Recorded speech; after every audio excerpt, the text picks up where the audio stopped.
Apologize for the delay in getting over here. Invariably, things get scheduled on top of each other. Thanks for everybody coming. This is the first time we have met this year, as everyone has been busy when we've had meetings scheduled. But I did want to take a minute, if I can, and introduce, I think, our new member, Representative Jonathan Wallace.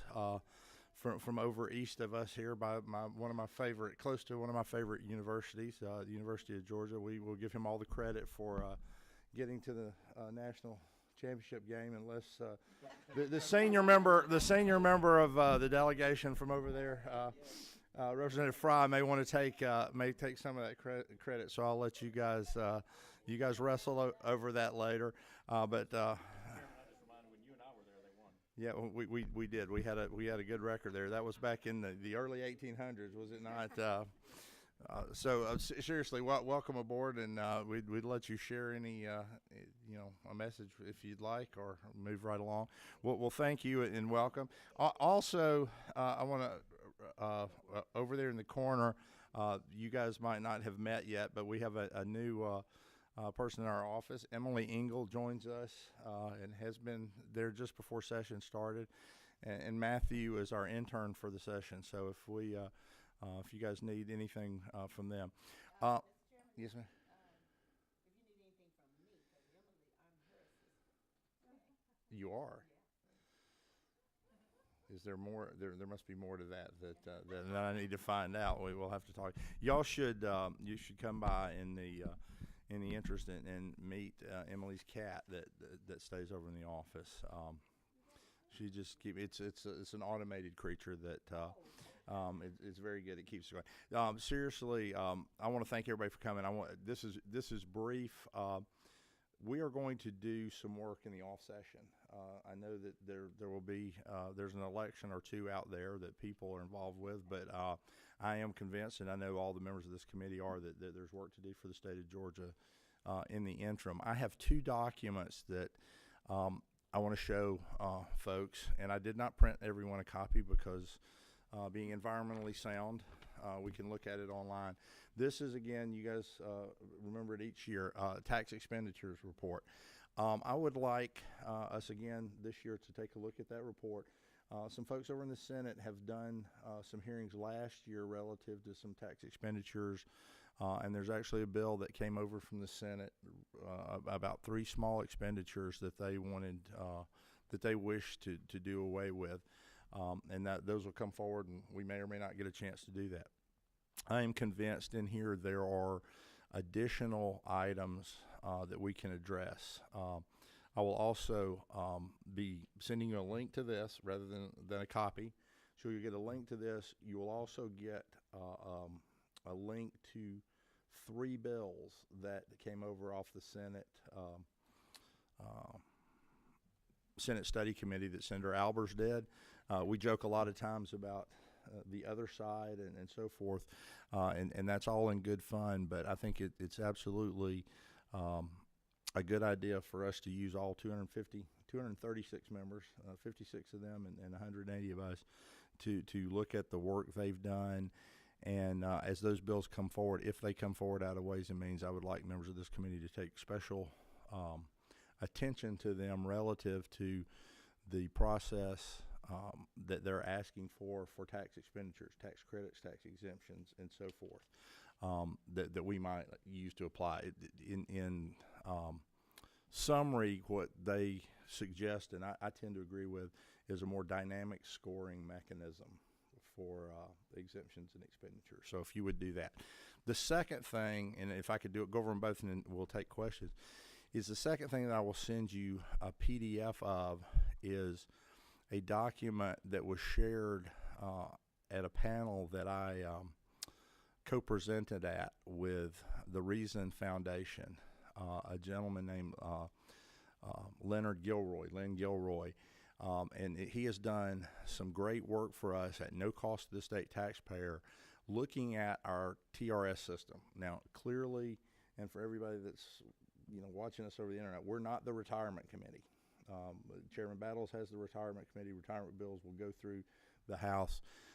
I am convinced that under our jurisdiction could be some work relative to the pension system, because the TRS and the ERS system are not fully funded now. They're in good shape. Current teachers and current retired teachers need not worry that their checks will come if they're retired. Nor does this analysis suggest any type of reform that would take a single dollar away from a current retiree or a single teacher. So as we talk about this, if anybody hears this committee talking about TRS, anytime people say retirement or pension reform, typically people get all nervous because they feel like something's being taken away. So from my standpoint, we're not doing that. You know, we have a promise. In fact, what I would like you all to do is look at this document and see if you agree with me that in order to keep our promise to the retired teachers and the teachers that are currently in the system, we need to do something to protect them moving forward. So I'm going to give you this document as a preview and encourage everybody at this time, 2 weeks hence, Lynn Gilroy has agreed to fly back again at their expense, not at the expense of the taxpayers of Georgia, and do a presentation before this committee. I'm going to invite Chairman Battles and anyone from retirement or anyone from the House that would like to hear his presentation on how we can shore up the system for our current teachers and our current retirees, and also create a system, going forward. So those are the two documents I would like us to take a look at. And along those lines, I would like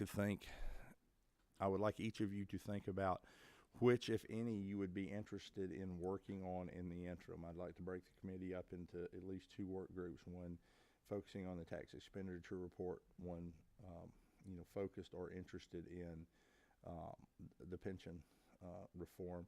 And again, that is relative to the long-term fiscal nature of it. We'll leave the details, flow through the process of retirement, but we're just looking at the sustainability from a fiscal standpoint.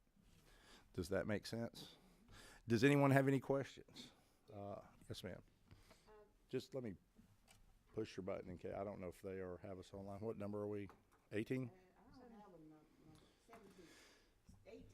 18. Done. Thank you. Thank you, Mr. Chairman. The big PDF file that you're going to send us, as it relates to tax exemptions, is there a length of time that we're having, or is it just the current tax exemptions that we have? For example, how far did this PDF form take us back? Is it like 3-4 years of taxes that we might need to review? No, the good question. The lady asked how many years this is. This entire file, all 180 some pages, is for the current year. This was done. It's a little confusing in that it was done in December 2017. It attaches to the FY19 budget, but reviews the 2016 fiscal year.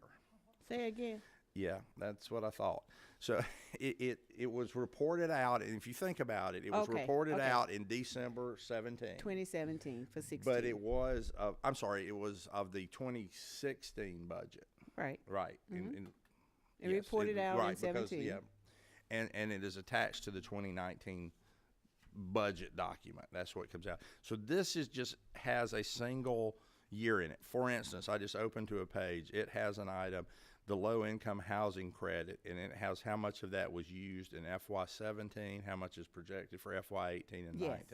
And so you will see that. If you go on to the state website where the link that we will send you, there will be a report. This report will be there. There will be one for, I think, at least 4 previous years that we've been doing that. Mm-hmm. So you will be able to see them. And to be honest, every one of these credits or exemptions has an advocate or more than one advocate. So it's not that we're trying to get an axe out, to do this trimming, but I think it's absolutely fair. I mean, one of the biggest tax expenditures, one of the biggest places where we don't charge sales tax, for instance, is lottery tickets. I don't think this group is going to necessarily recommend that we take the tax exemption off lottery tickets, because that's just going to pull 4 cents out of the Hope Scholarship, but that's in this report. Okay. So it just gives you an opportunity to do that. So there's not a time. I just wanted to look at that.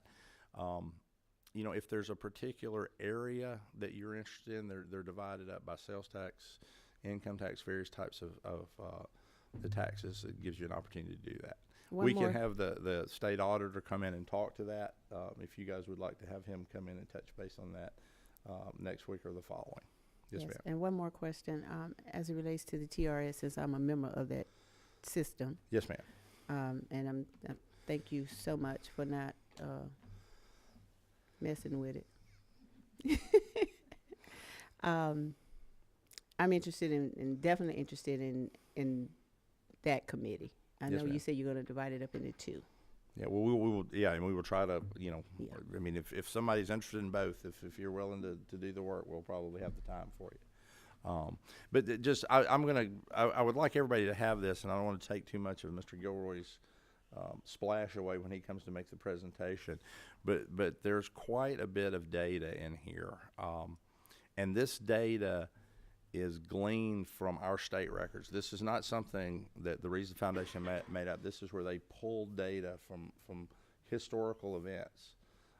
For instance, if I can, and I don't want to keep people here longer, but when people hear about pension reform, teachers, like you said, you remember, typically get worried because they're taking something away. Always. So if we were to say, if one of the possible things is we take TRS and we leave that for everybody that's in there today, and for everybody that's retired from there and that's in there today invested, and then we started TRS2. I'm not suggesting that's what's going to happen, but if that's an option. Teachers need not worry that somehow, if you're in the current system, that starting a next system will take money away from you, because you will look in this report, money that teachers are putting in there now, it is inconsequential to the amount of money that's in there and is being spent by the state on behalf of current and retired teachers. So the amounts that the current teachers or they themselves putting in is minimal in proportion to the overall package. So when I say there's a lot of different, and I'll let Lynn Gilroy give us options and things that have succeeded in other states. We don't have to be afraid. Pension reform does not have to be a scary term to retirees, current employees, or future employees.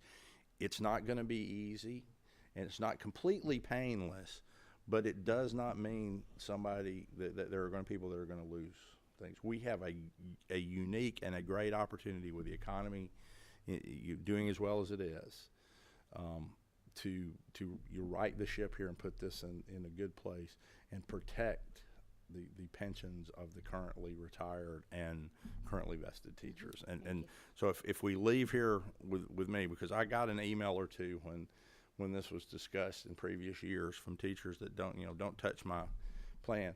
The plan you said don't mess with it. We may mess with it, but it's not going to mess with it at your detriment. Thank you. I just want to be clear to that. So, any other questions? If there are no questions, yes, sir. Yes, sir. Clarification. Yes, sir. They were talking about the game earlier this year, the success of the team. I just want to take some credit because I asked Paul Johnson to throw the game early this year, so we didn't have what happened last year. You remember the freshman quarterback throwing the interception? Yes, sir. You remember that? Yes, sir. Okay, so I think I deserve some credit for that. So No, I told him to throw it in the first quarter. Don't hang around. enough credit to go around for everybody. Well, that's awesome. I just on a Georgia football note, we do serious things down here, but I'm just I thought the guys did really well. I'm proud to be talking about it in January. So if we are, I'll try to look around because we didn't have legislation, come to us this year, and there were several times when I really wanted to bring this up earlier. I looked around at the other meeting schedules, and there were people that had meetings. I saw committees with legislation with things going on. So rather than have us over here when you had legislative issues you needed to attend to, if we there is an opening next Wednesday, you know, if we're not in session, we will probably meet briefly. So if you have an idea of what you would work with, we can talk a little bit, and I can get your feedback on this. But we will definitely meet at 2:00 on the 21st, because I have Lynn Gilroy flying back in for that presentation today, and I would really hope that we could have a good turnout for him, them making the time to come in. So that, again, I said it at the beginning, I want to say it as the first thing and the last thing.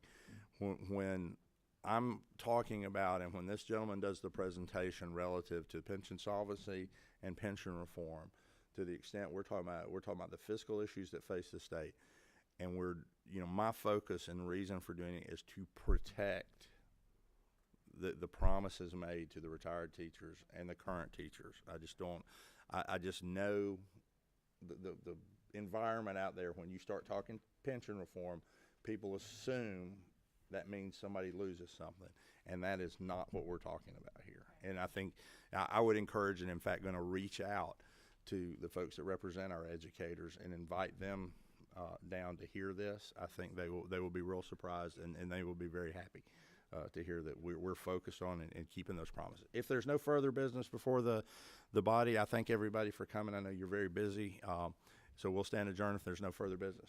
Without further business, we are adjourned.